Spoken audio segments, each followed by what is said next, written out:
do Cambridge students in Komsky specifically tend to get a master's degree, go into academia or the industry? Welcome to Frank's Diana Explains.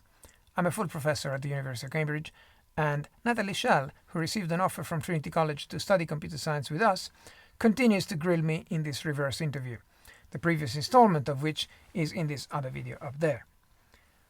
What are the future prospects for someone who graduates from our department? Let's find out. One thing I was wondering about is oftentimes after graduating, do Cambridge students in Komsky specifically tend to get a master's degree, go into academia or the industry? What do you think the trend would be? They do all of these things, and also sometimes they just start their own company. Mm-hmm. So if you are minded to invent the things that are going to appear in the next version of the textbooks, Mm-hmm. then that's the research path, and for that you would end up doing a PhD. Mm-hmm. And about 10 years ago we introduced an intermediate step, which is the master, Mm-hmm. which prepares people for the PhD, because the PhD in Cambridge is very different from the PhD in America. PhD in America has a component of taught courses, and usually lasts something like 5, 6, 7 years, something like whereas the PhD in Cambridge has no taught component. It's only purely research. You're just dropped into a place where you have to just come up with new ideas, and that's it. And it's supposed to be 3 years, Mm-hmm. and almost nobody finishes in 3 years. But people come from a very regimented undergraduate situation where everything is laid out for you, and you have to go to this lecture and then do this exam and do this and do that, and then drop into a PhD where basically there's nothing other than a deadline. 3 years from now you have to produce this dissertation, and you're going to be judged on that. My goodness, all the guidance is gone. Yes, so people feel a bit lost and basically waste lots of time until they start panicking and say, oh, how am I ever going to finish by the remaining year that I have? So in order to avoid this problem, which meant basically nobody finished in 3 years and people were overrun. And overrunning is not just bad because it looks bad, it's also bad because your funding might run out. Someone might have decided. Very few people actually pay to do the PhD in 3 years. So I was sufficiently naive when I started that I thought I had to pay for it from my own pocket. Oh no. Almost everybody gets sponsored by some entity. It could be a company, it could be a government thing, it could be a charitable foundation. But that entity will say, okay, we've selected you because you were at the top of this long pile of applicants, and you're the one who get the money. They don't all get the money. You get the money, but you get the money for what? For doing the damn PhD in 3 years, let's say in 3.5 years or something. But if you start taking 5, 6, or 7 years, the rest of the time, you're on your own, right? Okay. So it is actually a good idea to finish within the allotted time. And so to help students get through that and not have that shock from everything is scripted to you're totally on your own, we introduced this master as a preparation for research. There's various types of master program. And there's a master program that says, okay, you were into, for example, chemistry, natural sciences, or finance or whatever, and you want to become competent in computer science because you want to do research in computer science because you think that just your own previous undergrad background is not enough for doing this thing which is now so computer heavy. You want to specialize in computer. So you may have a master that is a kind of conversion course from whatever you were doing to computing. I see. You've done your undergrad on something else, and with that 1 extra year you now get a kind of enough competence in computing that you can go and do computer stuff. Now this is not the master we offer. It's a different type. So the master we offer is for people who have already got a first-class degree in computer science from us or from somewhere else. Yes. And want to do a PhD in computer science. And so this master is for transferring from I'm the greatest undergraduate in computer science to I am ready to actually do my own research, because in the undergraduate you're not supposed to do any research. You're supposed to follow the textbook and be good at the stuff that's in the textbook. Yes. Now here it's okay. What would it be like to explore some new ideas? So we look at, for example, in this topic, which may be of interest to you, self-driving cars. Okay, what are the recent papers that have come out this year and last year about self-driving cars? Let's have a look, and then we have a discussion. Okay, so the problem here is, and one specific topic about self-driving cars, and then papers are read by the attendees of that class, that seminar, and then you have to discuss. Okay, so this proposal has been put forward. Do you think it's any good? Why? And so on. And then building up towards, could you write your own suggestion? How are these ideas criticized? How are they accepted? I mean, anybody can write a paper. For the paper to be published, it has to be, we say, peer reviewed. Means other people in the field have to think that it's actually worth something. And so you write a paper, then you submit it to some entity, could be a journal, could be a conference, could be a workshop, where other people look at it and give it a rating. And then if enough people think, this is actually good stuff, this is advancing what we know in the field, then it gets published, and it's part of the body of knowledge. And the PhD so this is a baby version of what happens in the PhD. The PhD is doing enough of that you are now the expert on some new thing that didn't exist before you. You solved the problem that nobody knew how to solve. And then in reward for that, you get a PhD and admission to this peer group, worldwide peer group of people who study that thing. So the master course that we offer is called Master in Advanced Computer Science. It's for people who have a very good undergraduate degree in computer science and want to continue doing PhD, Cambridge-style PhD, not US-style PhD, where you don't have any taught courses. So here you still have some taught courses,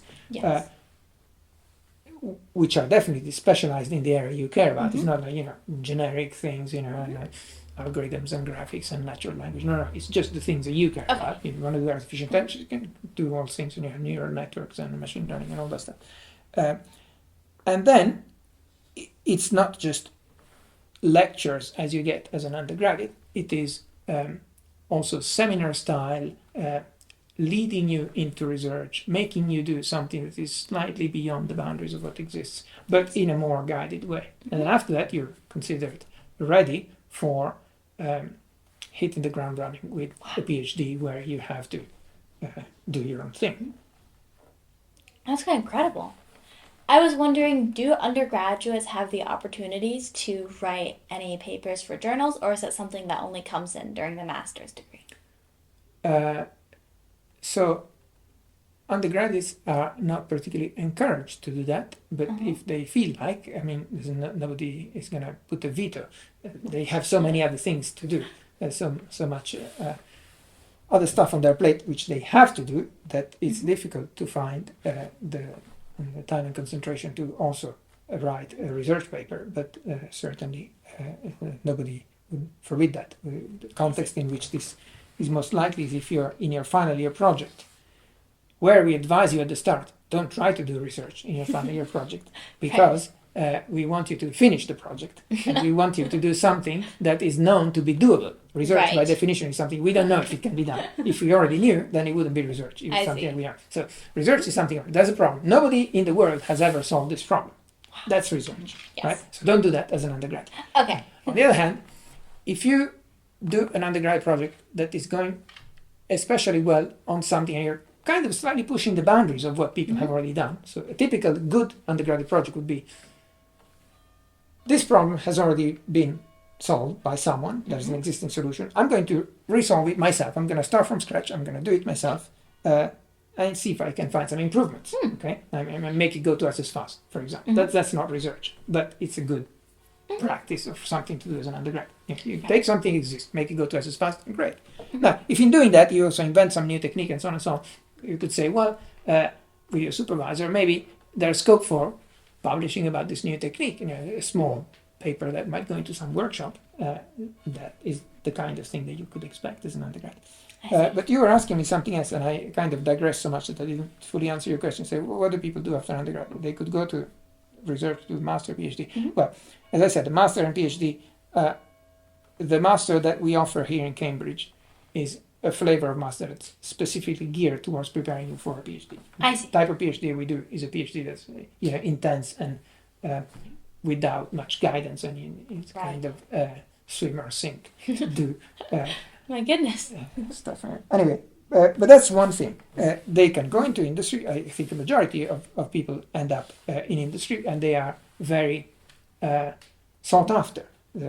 Someone graduates from Cambridge, then there will be competition for hiring that person. There's nobody Yes. gets out of here and then stays unemployed. Mhm.